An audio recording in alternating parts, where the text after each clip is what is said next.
네, 5분의 이슈 파이터와 함께하는 수요 정치 클럽입니다. 박진영 민주당 상근부대변인, 이준석 전 국민의힘 최고위원, 김성애 열린민주당 대변인, 구영모 국민의당 최고위원, 그리고 신장식 변호사와 함께합니다. 어서 오세요. 네, 안녕하세요. 네, 유튜브 TBS FM으로 들어오시면은 5 남자들이 꽉 찬 스튜디오를 보시면서 보이는 라디오로도 함께하실 수 있습니다.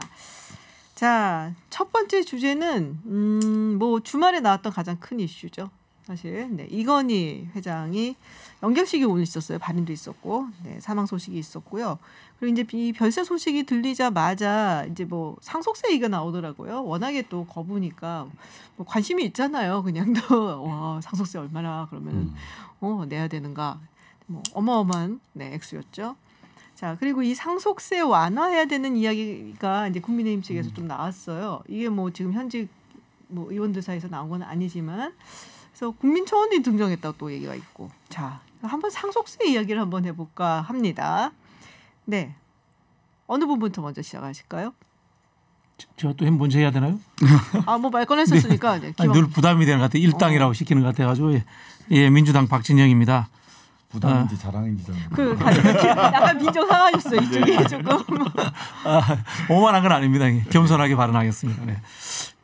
사실 이게 삼성 상속세가 아니고 이건희 회장의 이재용 상속세죠, 그죠? 자녀들의 상속세인데 우리가 이렇게 헷갈려하는 것 같아요. 그래서 제가 봤을 때는 한국 최고 부자의 상속세에 왜 이거를 뭐 상속세를 낮춰줘야 되느냐, 높여줘야 되느냐, 쓸데없이 오지랖 넓게 우리가 개입해야 되는지 저는 한번 그런 질문을 한번 던져보고 싶어요. 한국에서 돈 제일 많은 사람이에요. 알아서 법대로 상속세 잘 내시면 되는데 우리가 이거를 이재용과 삼성을 혼용해서 써가면서까지 상속세 이야기를 해야 되는지, 참 삼성이 한국 사회의 참 지배력이라는 부분에 대해서 다시 한번 놀랐고, 국민청원까지 등장했다니까 참 한국의 삼성 사랑하는 분들 참 대단히 많은 것 같다, 그런 생각 들었습니다. 네. 실제 우리 상속세 언론에서 이렇게 나오는 거 보면은 OECD 국가 중에서 일본이 55%고 한국이 50%라서 너무 높다 이렇게 이야기를 하는데, 사실은 공제제도가 워낙 많아가지고요. 실효세율을 봐야 되는데, 실효세율은 2018년도 실효세율이 27% 정도예요. 10에서 50%라고 하지만 실제로는 30%가 안 된다. 통계를 다 봐도 30%를 실효세율이 넘어간 적이 없어요. 그러니까 그 실효세율을 놓고 비교를 해야 된다는 거고, 그러다 보니까 2018년에 전체 이제 상속 받으신 분이 상속 대상, 그러니까 부모님이 돌아가시거나 한 사람이 한 35만 6,100명 정도 되는데요. 그 중에서 상속세 납부한 사람이 몇 명일 것 같아요? 10,000명도 안 됩니다. 8,001명이에요. 그러니까 상속세 납부 1년에 10,000명도 안 되는 사람이 상속세 납부하고 있거든요. 실효세율도 사실은 따져보면 27.9%, 30%도 채 안 된다. 근데 왜 이걸 가지고 이렇게 삼성 상속세, 사실 삼성 상속세가 아니라 홍라이, 이재용, 이부진, 이서연의 상속세, 이 가족들의 상속세인데 이거 가지고 이렇게 너무 과장하는 거는, 특히 저는 나경원 의원이 전 의원이 상속세 내려야 된다. 이거는 뭐 이재용 삼성 부회장을 걱정해서라기보다는 본인의 민원사항 아닌가. 본인도 사학재단 상속 받으셔야 될 분이라서 본인 민원사항 얘기하신 거 아닌가 하는 생각이 들어요. 사학재단은 근데 재산 형태로 상속되는 게 아니지 않습니까? 그렇지는 않지만. 이사장 지위나 이런 것들로 상속되는 거니까요.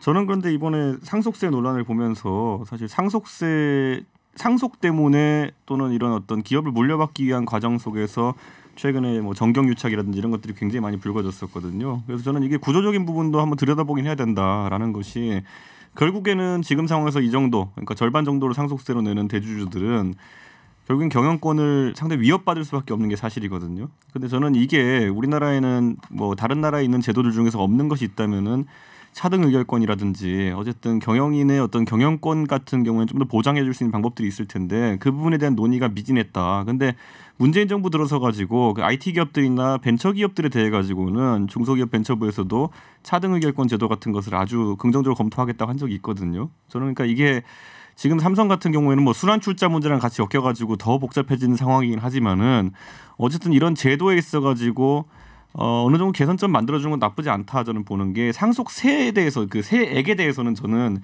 세액은 당연히 많이 물려야 된다 생각하는 것이, 세액은 말 그대로 부의 대물림입니다.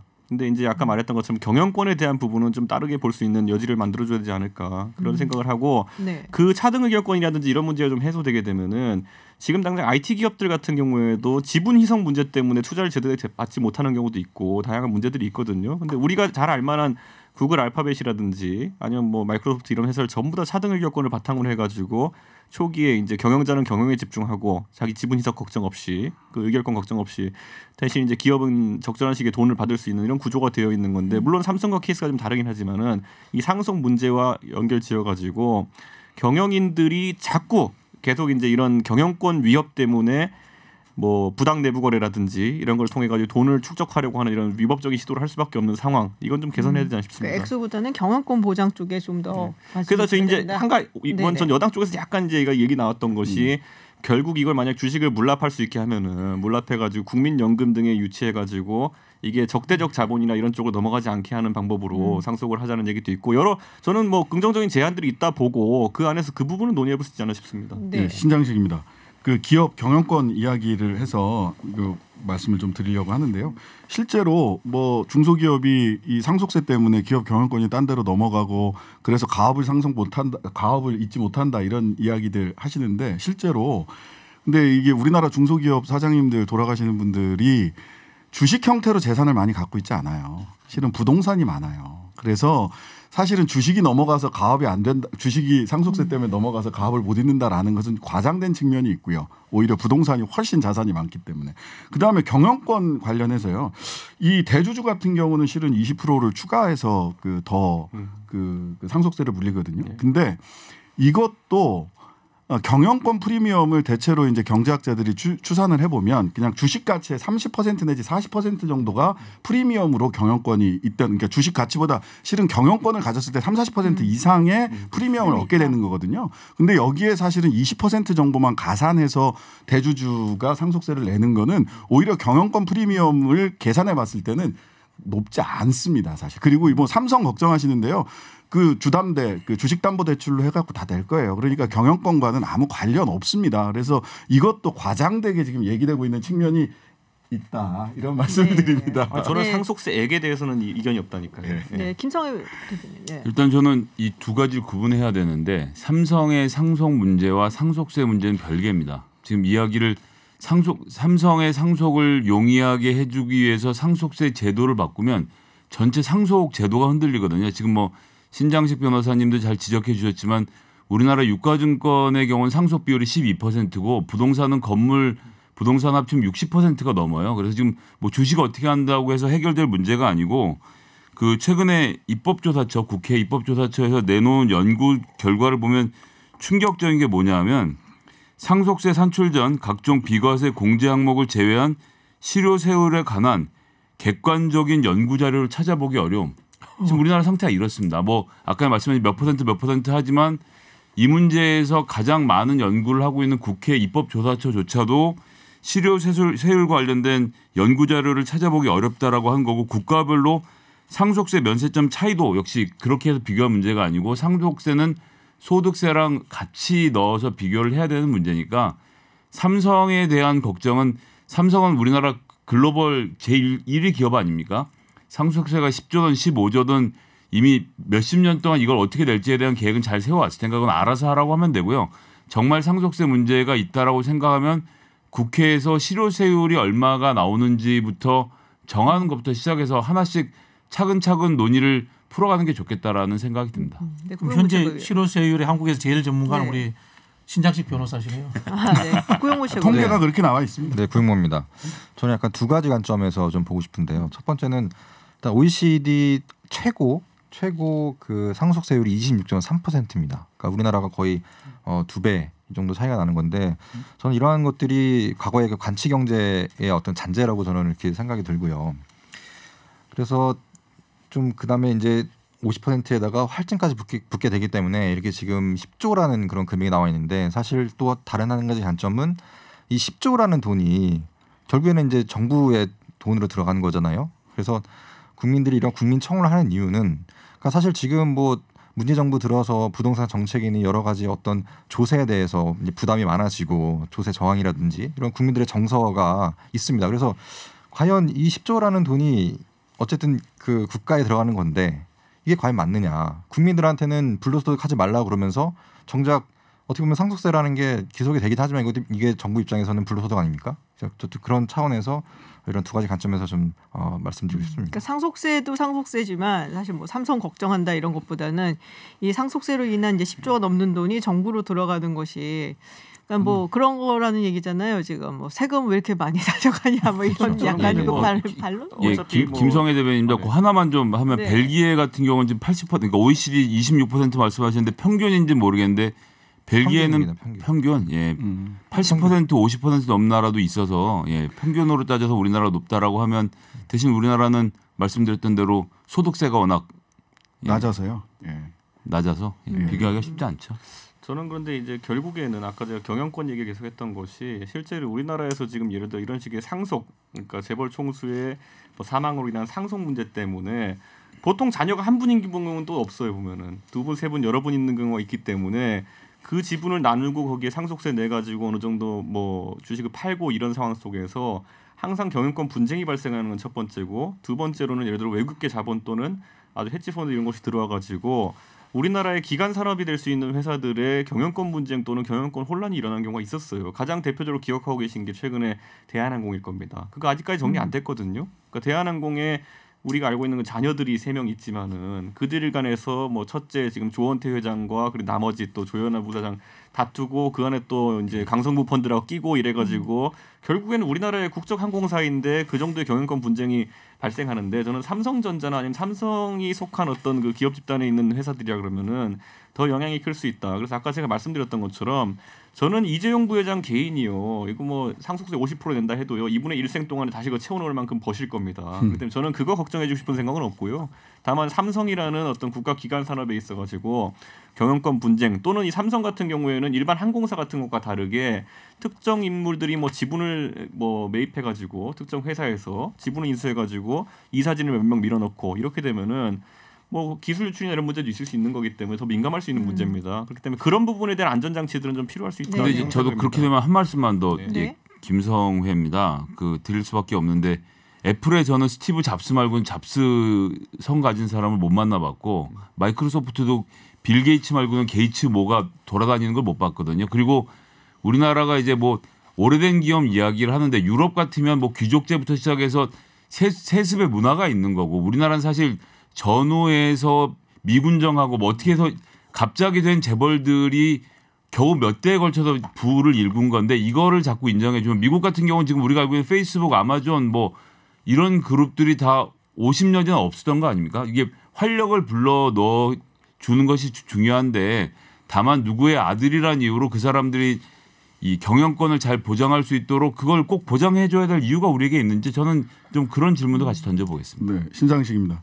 그 경영권 분쟁 뭐 저는 걱정 안 해도 된다. 삼성은 지난 6년간 이건희 회장 그 이렇게 몸져 누워 계시는 6년 동안 충분히 준비했을 거다. 6년이란 시간이 필요했겠죠. 그쪽에서도. 그다음에 대한항공 조원태 조현아 등등 싸우는 거는 이 볼성 사나운 일이지, 그것을 상속 때문에 이게 당연히 일어날 만한 일이다라고 해서 우리가 그 걱정해야 될 일 아니에요. 그 사람들끼리 해결해야 될 문제다라는 생각이 들고요. 그다음에 상속세 얘기를 하면 사실은 소득세랑 연계해서 얘기를 할 수밖에 없어요. 소득세는 사람이 살면서 소득이 있으면 계속 내야 되는 세금인데 그 세율은 우리는 굉장히 낮거든요. 한 40% 정도로 낮고 나머지 복지국가들은 50% 60%까지 간단 말이죠. 그래요. 상속세 내릴 수 있죠. 내리면 사실은 소득세를 올릴 수밖에 없습니다. 그러면 소득세를 내고 사는 사람들이 대한민국에 훨씬 많고, 그래서 상속세 내는 사람은 아까도 말씀드렸다시피 1년에 8,000명 정도 수준입니다. 당연히 소득세율도 뭐 전반적으로 증세를 해야 된다는 측면에는 그 동의를 하지만 상속세 낮추고 소득세 높이자 이렇게 갔을 때 우리 국민들이 동의할 수 있느냐, 뭐 그런 건 아니라는 생각이 들고요. 그러니까 삼성과 관련해서 저는 스톡홀름 신드롬이 있다. 그러니까 이 그 죄수로 그 포로로 잡혀 있으면서 인질로 잡혀 있으면서 그 인질범을 계속 이렇게 거기에 동화되잖아요. 근데 삼성의 포로로 잡혀 있는 거 아닌가 우리 국민들이. 물론 뭐 세계 초인류 기업이긴 하지만 연예인 걱정, 재벌 걱정이 제일 쓸데없는 걱정이라고 했습니다. 그런 걱정 좀 안 하셔도 되지 않을까. 네. 제가 그 나라 걱정 좀 하세요, 정의당은. 맨날 그 보면은 전부 다 때려 부수자 그러고 이래가지고 되겠어요. 민주당 박진영입니다. 네. 제가 삼성 라이온즈 팬인데요. 그렇다고 해서 이런 부분이 있는 것 같아요. 우리는 이 재벌 기업의 오너를 비판함과 동시에 삼성이라는 현재 기업이 사실상으로는 국민 기업이라는 우리 인식을 함께 가져야 된다는 생각을 갖고 있습니다. 이 뜻은 뭔가 하면은 삼성을 편들겠다는 뜻이 아니고 국민 기업이기 때문에 좀 더 경영적 문제에 대해서 투명해지고 개혁적이고 그런 쪽으로 가야 되는 거지. 이 족벌 금방 말씀하신 우리 이순석 최고위원 말씀하신 것처럼 가족들 간의 경영권 분쟁이나 일어나는 이런 회사로 간다는 것 자체를 우리가 이제 인용해 주면 안 된다. 이런 생각인 거죠. 네. 저는 근데 이제 결국에는 삼성전자라는 건 아까 저도 처음에 언급했듯이 순환 출자 문제라든지 이런 것 때문에 더 상속이 꼬이는 부분도 있기 때문에 저는 이런 거는 기업 구조 개선하도록 정치권에서 계속 압박하는 것은 하나의 이제 방향성이고요. 대신 제가 언급하고 싶은 건 뭐 아까 삼성의 문제가 이들 일가의 문제이지 국민들의 문제가 아니다라고 하기에는 우리 유가증권 시장에서 차지하는 비중이 너무 크고 그 예를 들어 변동이 생겼을 때 그 안에 주주들 개인 주주들 없겠습니까? 다들 영향을 입기 때문에 정치권도 단순히 그냥 니네 일가의 문제다라고 하기에는 좀 심각한 사안이다 이렇게 봅니다. 지금 박진영입니다.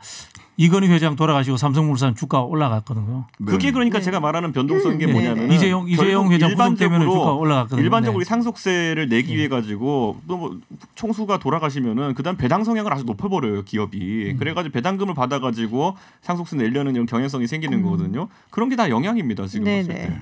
왜냐하면 근데 그 배당이라는 건 어디서 나오는 거냐면은 결국엔 기업의 그 유보 자금에서 현금 유보 자금에서 나오는 뭐 것이고 상속세 기업의 성장에 들어가야 될 돈이 원래 예상치 않은 시점에 배당으로 많이 빠져나오게 되면 현재 상황에서는 그렇게 계속될 수 있지만 네. 이재용 부회장이 구속됐을 때나 이런 상황들을 보면은 실제로 삼성이 갖고 있는 오너 리스크가 해소되는 게 경영적 측면에서 오히려 좋을 수도 있다는 겁니다. 그런 측면도 여당은 존재하는 그러면 거죠. 여당은 총수 잡아놓는 게 더 낫다. 아니 이런 뭐 거죠. 잡아넣는다는 게 아니라 네. 팩트가 알겠습니다. 그렇다. 네, 팩트가 그렇다는 네네. 거죠. 여기서 삼성 이야기 좀 맞춰보도록 하고요. 저희가 주제가 또 있어서 네. 지금 청취자 문자 중에 패널분들 소득세 얼마 내시는지 갑자기 궁금해졌다는 문자가 있었는데 그 얘기 넘어가도록 하겠습니다. 장시경이 제일 지켜드릴게요 많이 제가. 네.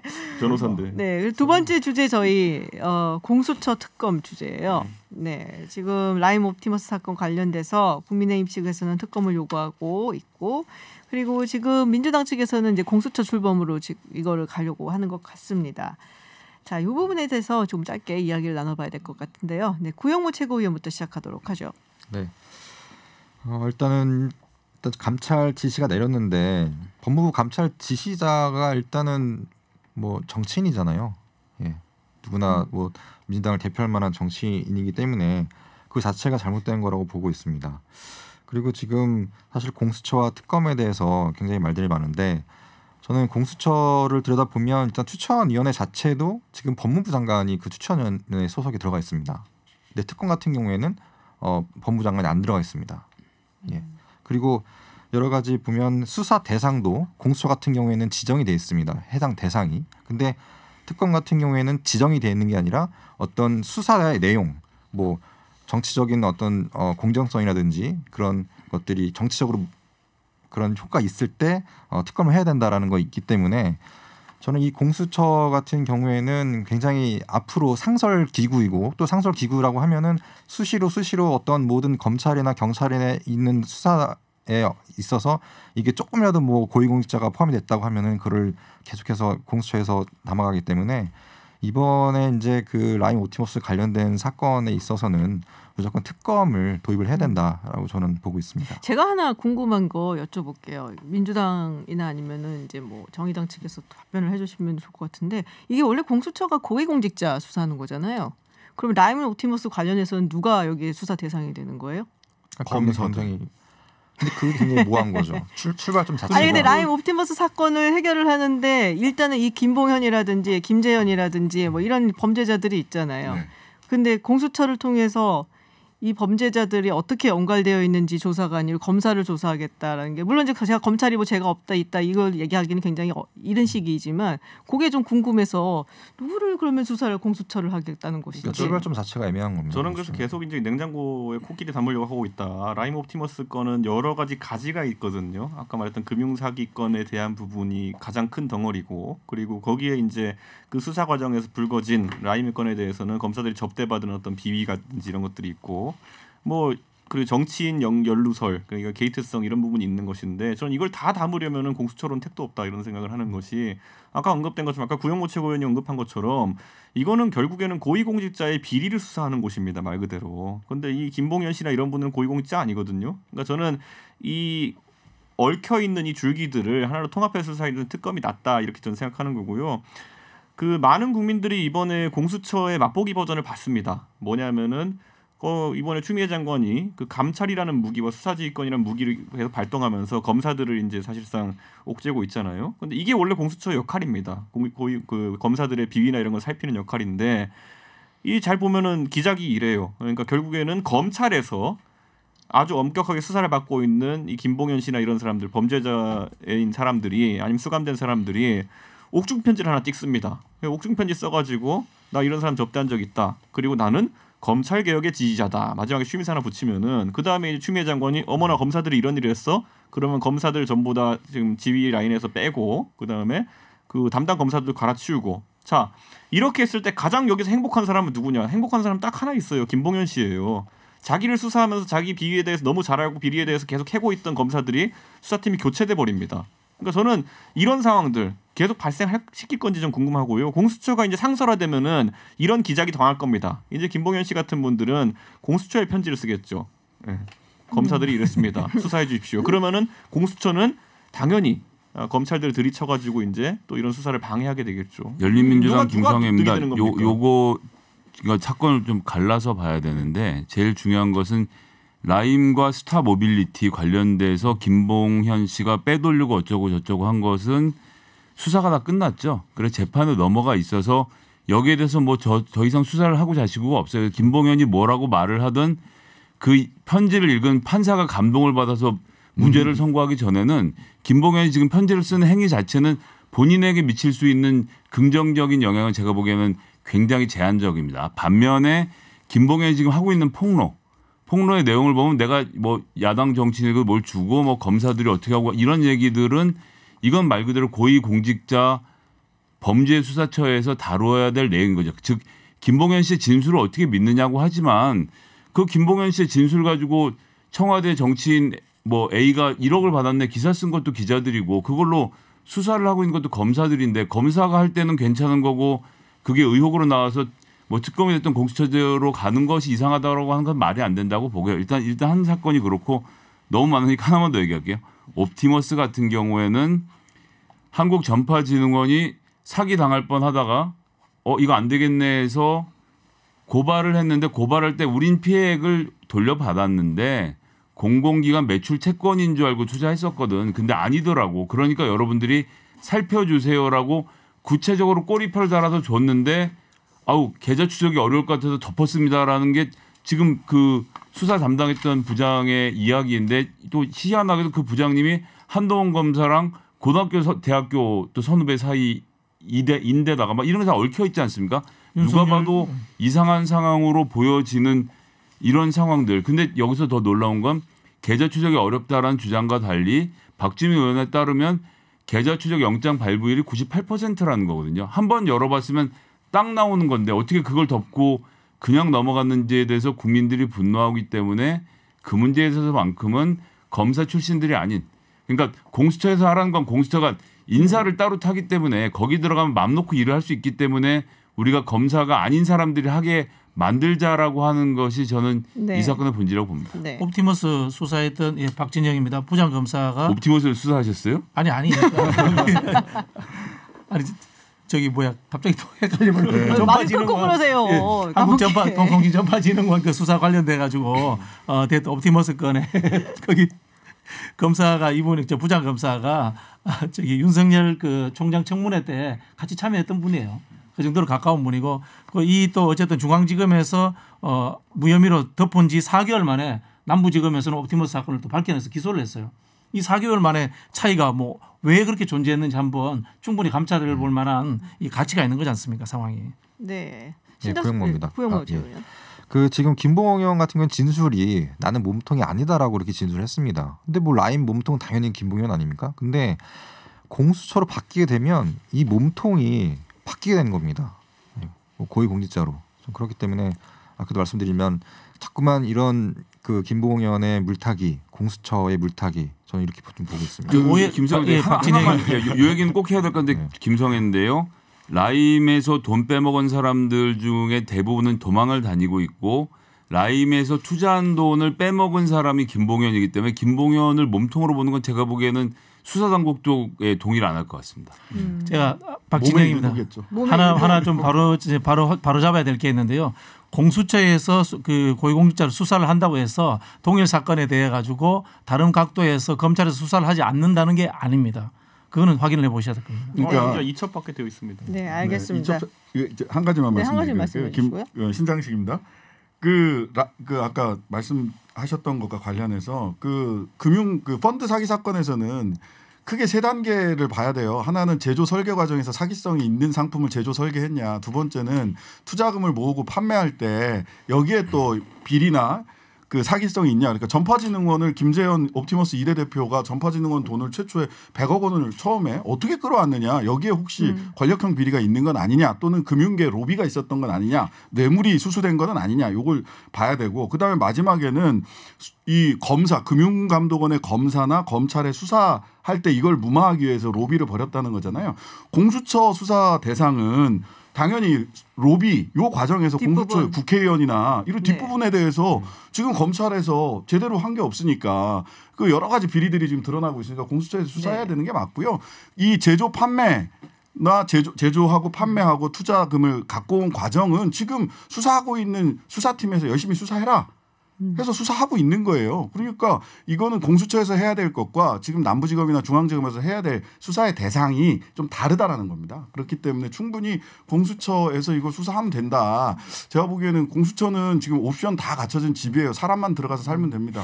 특검은 임시 천막을 어디다 칠까? 이게 사이즈를 어떻게 해야 될까? 여기에 어떤 사람이 들어와야 되나? 그 얘기하다가는 하세월입니다. 그러니까 네. 이게 왜 이렇게 복잡하게 만드냐는 거죠. 검찰에서 두 부분을 다 커버할 수 있음에도 불구하고 이제는 칸막이를 나눠가지고 이걸 해야 되는 상황 아니겠습니까? 동일 피의자를 대상으로 해가지고 혐의가 다르다고 해가지고 뭐 나눠서 수사할 수는 있겠지만은 그게 더 효율적일지는 살펴봐야죠. 네. 여기 가서 다른 말하고 저기 가서 다른 말하면 알겠습니다. 어떻게 검증할 겁니까? 자, 저희가 전하는 말씀 좀 듣고 와서 다시 이야기 나눠가도록 하겠습니다. 네, 세 번째 주제는 윤석열 대망론입니다. 국감 때 윤석열 검찰총장이 퇴임 후 국민께 봉사하는 방법을 생각해 보겠다라고 이야기가 있었고 그 이후에 뭐 여러 가지 발언 그에 대한 후폭풍이 거셉니다. 오늘 한 여론조사 나온 거 보니까 3위더라고요. 네. 네, 야권 내에서 아주 압도적인 야권 내에서는 1위를 차지할 정도로 네, 자, 근데 또 뭐 한쪽에서는 민주당 측에서는 뭐 나오면 땡큐야 뭐 이런 얘기도 있는데 보통 나오면 땡큐다 그러면은 안 나왔으면 할 때 그런 말들을 많이 하는 것 같았거든요. 어떤지 궁금. 그렇지 않다고 강하게 말씀을 하시는데요.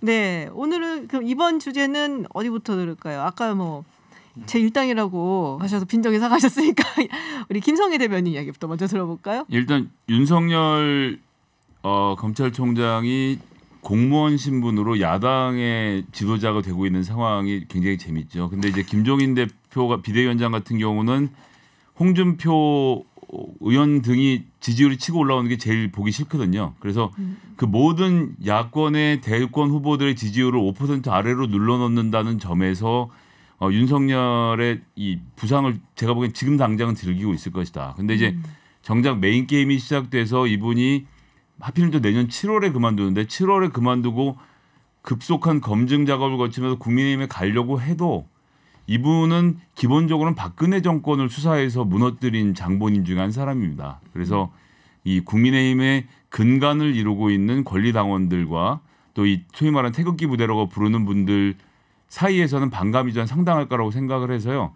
결국 제3지대로 가게 될 것인데 우리나라 정치에는 뭐 국민의당에 계시지만 제3지대가 참 어렵습니다. 참 어렵기 때문에 지금 박근혜도 싫고 조국도 싫고 이런 사람들이 모이면 정권을 잡을 수 있을 것 같은 어떤 이런 환상에 젖을 수 있지만 현실 정치는 그렇지 않기 때문에 저는 쉽지 않을 것 같고 하나만 더 말씀드리면 윤석열 총장이 지금은 언론이 어떻게든 굉장히 사이가 좋게 해서 띄워주고 계시지만 언론의 속성상 이 광야에 나오면 조국 장관 검증하는 것 이상으로 윤석열 일반인 윤석열 혹은 윤석열 후보를 검증할 것이기 때문에 그 실현의 시간 과연 견딜 수 있을까? 저는 좀 의문이 많이 됩니다. 네, 절대 아니라고 아까 박진영 부대변인. 네, 박진영입니다.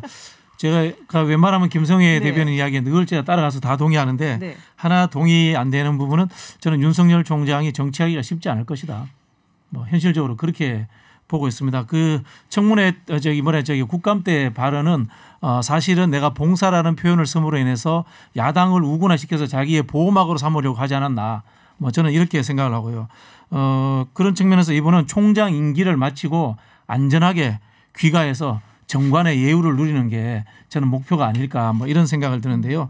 근데 분석은 저도 또 김성애 대변인하고 거의 비슷해지는 게 제가 윤석열 대망론은 국힘망이다 이렇게 썼는데 국민의힘이 망하게 한다 이런 표현을 썼는데 실제 지금쯤 되면은 여야에서 1, 2등 대권 주자가 지지율이 10몇 %씩 나와야 돼요. 근데 지금 야당에서 전혀 못 나오게 하고 있단 말이에요. 이게 지금 윤석열 총장이 그 역할을 빼앗아서 하고 있기 때문에 국민의힘에서 지금 유력한 대권 주자가 못 나오는 상황이거든요. 상당히 실제로는 국민의힘에게 불리한 역할을 하고 있는 상황이다. 이렇게 보고 저도 똑같이 이분이 박근혜 대통령을 구속시킨 분이기 때문에 국민의힘에는 도저히 갈 수 없을 것이다. 그런 상황에서 결국은 이분도 판단을 하자면은 제3지대라는 것이 현실적으로 어렵다는 것을 한국 사회에서 이미 거의 판명이 났기 때문에 안전하게 본인이 말씀하신 것처럼 여생을 마치는 방향으로 가지 않을까 저는 그렇게 예측해 봅니다. 네. 저는 구조적으로 이제 이분이 정치를 하려면은 아까 박진영 부대변인 말씀하신 것처럼 탄핵의 어쨌든 주역이었다. 네, 탄핵 이후에 국정농단에서 주역이었다는 사실을 어떻게 보수 쪽에 이제 잘 각색해서 전달할 것이냐 이게 굉장히 중요하다 봅니다. 왜냐하면 표 있는 덩어리는 그쪽이거든요. 근데 우리가 지금까지 사례를 봤듯이 탄핵에서 뭐 박근혜 대통령 감옥에 넣지는 않았더라도 탄핵하는 데 있어가지고 찬성표를 던졌던 의원들을 통칭해서 배신자라 부르면서 이제 공격했던 전례가 있거든요. 그 강경 보수층 같은 경우에는 저는 그래서 윤석열 총장이 지금은 문재인 대통령이랑 싸우고 있는 상황이기 때문에 또는 추미애 장관과 싸우고 있는 상황이기 때문에 뭐 적의 적은 우리 편 뭐 이런 느낌으로 지금 이제 지지하는 이제 그 강경 보수층도 있는 것 같은데 한번 정신 차리고 보면 약간 다를 것이다. 네, 저는 약간 그런 생각을 저는 하는 것이고 이게 약간 한계점이긴 한데 그래서 이제 저는 국민의힘에 소속된 이제 사람으로서 솔직하게 가장 이제 어디서 많이 본 데자뷰가 떠오르는 것은 제3지대 모델입니다.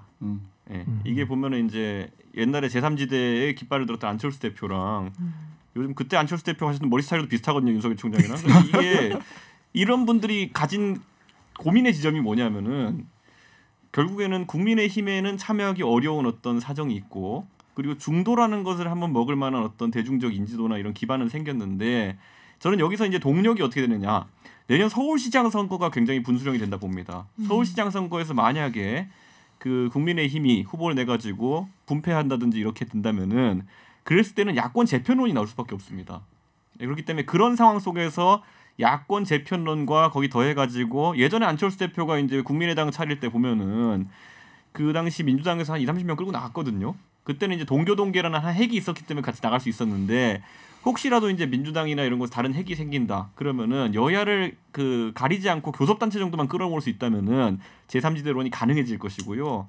안 그러면 아까 이제 얘기했던 것처럼 공간이 안 나가지고 정치를 하지 못할 수도 있다. 그건 현실적인 좀 문제가 있다. 그렇게 네네. 해서 제3지대 후보로 나와가지고 아마 연대를 추진하는 것이 제가 그냥 지금 상황에서 윤석열 총장 입장이 돼버리면은 할 수 있는 유일한 정치 진입 방법이다. 저는 이렇게 생각합니다. 구영무 최고위원. 네, 뭐 윤나 땡 이렇게 얘기를 하는데요. 저는 그 중간에 숨어 있다고 생각합니다. 윤석열 나오면 민주당은 땡이다. 저는 이렇게 말씀드리고 있습니다.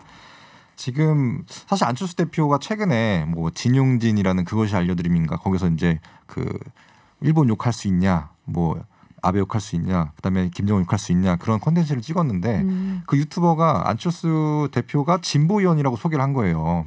그러니까 댓글들에 막 아니 뭐 안철수가 무슨 진보냐 보수지. 근데 보면은 8년 동안 계속 야권에서 여권을 공격했을 때 그 당시에는 진보고 지금은 이제 뭐 보수 쪽이다 이렇게 얘기를 하는데 윤석열 총장 같은 경우에도 계속해서 그 검찰 고유 역할을 한 겁니다. 근데 그 정권이 공격 대상이 한 번은 뭐 민주당, 한 번은 뭐 이렇게 과거의 보수 정권 이렇기 때문에 저는 이분이 사실 지금 이런 메시지가 야권에서 정치인들이 하는 메시지하고 물리적으로 겹친다고 저는 생각이 듭니다. 그래서 당연히 그러면은 반대쪽에서는 윤석열은 지금 정치인이구나 그렇게 어떻게 보면 쉬운다는 거죠. 그러니까 저는 사실 계속 안철수 대표도 얘기하는 게 야권의 파일을 늘려야 된다 그렇게 얘기를 하는데 지금 상황이 이 타이밍 자체가 뭐 야권의 반문의 어떤 메시지와 그다음에 윤석열 총장의 메시지가 겹치기 때문에 이거는 결국에는 야권의 전체 파일을 이끌어가는 계속해서 주춧돌 역할을 할 것이다. 저는 이렇게 좀 보고 있습니다. 그럼 파일을 이렇게 막 늘린다면은 이제 마지막에 안철수 대표가 먹는 거예요? 그 계획을 하고 계신 거예요? 그렇게 그렇죠? 되도록 저희가 이제 노력을 해야죠. 네, 신상식 변호사님. 네, 신장식입니다. 그 뭐 정치를 할 듯한 이 뉘앙스를 준 거는 검찰총장 갑옷만으로 부족하니 정치를 할 듯 말 듯 갑옷을 하나 더 입어야 되겠다라고 생각이 판단이 되고요. 정치를 한다라고 했을 때 저는 두 가지가 필요할 텐데 하나는 뭐 다른 분들도 말씀하셨습니다만 혹독한 검증입니다. 특히 가족과 관련된 검증 이거 통과하기 쉽지 않을 겁니다. 예. 뭐 지금은 검찰총장이니까 저 관여 안 했고요. 화 벌컥 내면서 저 관여 안 했고요. 저 결혼 전 일이고요. 이렇게 하면 그 국정감사장은 벗어날 수 있는데요. 국민들이 봤을 때는 결혼 전은 이거고 결혼 후에는 이런 일이 있었잖아부터 시작해서 하나하나 다 따질 거거든요. 이 검증 과정을 화를 벌컥 낸다고 해서 그 통과할 수 있을 거냐 굉장히 좀 의문이고요. 두 번째는 사실 정치인으로 태도를 변화시키는 것, 정치인답게 말하고 정치인답게 행동하는 거는 훈련된 사람이 아니면 쉽지 않습니다. 우리는 반기문 또 죄송합니다만 안철수 뭐 이런 분들이 어떻게 순식간에 정치인으로서의 자질을 검증받았는가를 봤거든요. 근데 윤석열 총장이 국정감사장에서 굉장히 보수적이고 가부장적인 이런 거를 좋아하시는 어르신들은 참 의리 있고 씩씩하네 이렇게 보셨을 수도 있겠지만 참나 뭐 마음에 안 들면 책상 치고 이런 태도로 정치할 수 있냐? 좀 불가능하다고 봅니다. 우리 국민들 앞에서. 저는 이거 중요하다 보기 때문에 오히려 그걸 잘해가지고 이번에 좋은 평가를 받는 그게 숫자가 총장이 늘어났다. 저는 이렇게 얘기하고 있는 게 저도 가족에 대한 의혹 이런 거요. 사실 어떻게 제기하냐에 따라서 뭐 위력적일 수도 있지만 반대로 받아치는 정치인이 잘하면은 그건 또 굉장히 치졸한 공격이 될 수도 있어요. 그게 그런 거 아닙니까? 예? 제 장인은 좌익 활동을 했습니다. 그거 알고 결혼했습니다. 근데 뭐 다른 애들 잘 낳아 키우고 있습니다. 아내를 버리란 말입니까? 해가지고 뜬 분도 있잖아요. 그러니까 제가 아까 윤석열 총장이 좌익 얘기를 하는 사람이 이상한 사람이었던 거고요. 근데 저는 지금 상황에서 그래요. 일이니까. 그러니까 예를 들어 지금 윤석열 총장의 장모나 이런 것에 대해서 제기된 의혹들 같은 경우도 모르겠습니다. 저랑 진영이 다른 곳에 있는 분들은 그게 굉장히 큰 건이라 가지고 이렇게 계속 이제 얘기하시는지 모르겠지만은 사실 윤석열 총장을 뽑을 생각이 조금이라도 있는 사람들 같은 경우에는 왜 저런 얘기를 하지? 이러면서 왜 다른 문제로 파치부하고 있을 것이거든요. 그러니까 이게 진영 내에서만 통용되는 메시지만 갖고 상대를 공격한다는 게 쉽지가 않을 거예요. 내로남불이라는 거죠. 조국 장관권에 그렇게 많은 수사관과 압수수색을 해가면서 동원을 해서 그렇게 했던 분이 자기 가족 문제에 대해서는 어떻게 받아들일 것인가 하는 문제를 우리가 한번 다시 보자는 거죠. 제가 이 검찰총장직을 끝까지 안 내려놓을 것이라고 하는 이유도 그런 게 있습니다. 가족에 연루되어 있다는 설이 있기 때문에 가능하면 끝까지 검찰총장직을 유지하려고 하지 않을까. 그리고 사실 뭐 나중에 정치를 한다손 치더라도 최대한 끌고 가는 것이 자기가 안전하게 가는 방법이다. 그렇게 볼 거라는 거죠. 여튼 신장식입니다. 여튼 윤석열 총장이 오늘 뭐 조사에서 아까도 뭐 그 15% 가까이 뭐 이렇게 뭐 나왔다. 그 얘기를 안 하려고 했는데 제가 조사 개요를 말해야 된단 말이에요. 그러면. 맞습니다. 죄송합니다. 예, 개요를 보내주셨는데 그래서 혹시라도 막판에 해주세요. 근데 이게 사실은 국민의힘한테는 정말 힘든 일이에요. 그러니까 그 윤석열 총장이 없을 때는 5431이었는데 지금은 321.5.5 이렇게 나오게 되거든요. 이렇게 되니까 더 이상 올라갈 수 있는 힘이 안 받치는 이렇게 돼서 국민의힘 입장에서는 사실 윤석열 대망론은 대망론이죠. 걱정 마십시오. 걱정 마십시오. 저희는 시험 기간 되면 공부 시작하겠습니다. 아직 시험 기간 아닙니다. 네, 알겠습니다. 지금 신장식 변호사님께서 말씀을 하시는 바람에 제가 조금 있다가 개요를 말씀드리도록 하고요. 제가 말씀드릴까요? 네, 지금 말씀해 주시면 데일리안이 아레날 서치에 의뢰해 지난 25일, 26일 전국 18세 이상 유권자 1,032명에 무선 자동응답 방식으로 진행했고요. 응답률 5.7%, 표본 오차는 95% 신뢰 수준의 플러스 마이너스 3.1%. 자세한 내용은 중앙선거 여론조사 심의위원회 홈페이지를 참조하시면 되겠습니다. 우와, 너무 잘하시는데 이거? 그걸로 분량 때우셨네. 이야, 네, 마지막으로 정말 시간이 없어서요. 한 말씀만 드릴게요. 그러면 윤석열 대망론은 무엇이다. 네, 김성애 대변인부터 시작해 주시죠. 예, 윤석열 대망론 좀 앞에 앉아 있으니까 좀 민망했는데 안철수다. 이게 민주 진영이 사실을 가져가는 상황에서 삼지대가 만들어진다는 것은 국민의힘에게는 재앙적인 상황이 올 것이고 지난 대선에서도 문재인 후보가 42%로 당선이 됐잖아요. 이것의 재현일 뿐이라서 그 야권에게는 매우 불리한 메시지로 전달이 될 거로 봅니다. 네, 박진영 대표님. 예, 박진영입니다. 윤석열 대망론은 땡큐다. 아, 땡큐다. 예. 네, 땡큐 우 할 수도 있었는데 땡큐다라고 하셨습니다. 네, 이준석 최고위원. 저는 윤석열 대망론 저도 안철수라고 하려고 그랬거든요. 오늘 주인공인데요. 저는 머리 스타일 비슷하게 너무 꽂혀가지고 네. 뭐 저도 비슷한 생각이에요. 결국에는 뭐 제3지대 후보들이 지금까지 걸어왔던 부분, 뭐 안철수 대표 아니면 또 아까 반기문 총장 언급 나왔지만은 그 역할을 비슷하게 밟아갈 텐데 결과는 어떻게 될지 아직 예측하기는 어렵다. 뭐 이인재, 정주영 다 기억나지 않습니까? 네, 알겠습니다. 신장수 변호사님. 저는 아까 뭐 말씀드렸는데 윤석열 대망론은 국민의당에게 있어서는 대망론이다. 크게 망론이다. 국민의힘 죄송합니다. 오늘 너무 지금 너무 놀라신 거 아니에요? 아니, 그것도 몰아주게 지지를 하는 하시는 것 같아요, 분들이. 안철수 대표한테. 네, 자 고영모 최고위원. 네, 뭐 윤석열 대망론은 뭐 야권파의 주축돌이다. 그냥 이렇게. 야권파의 주춧돌이다. 아, 지금 한마디 딱 할 수 있는 상황이었는데 네, 한방 해보겠습니다.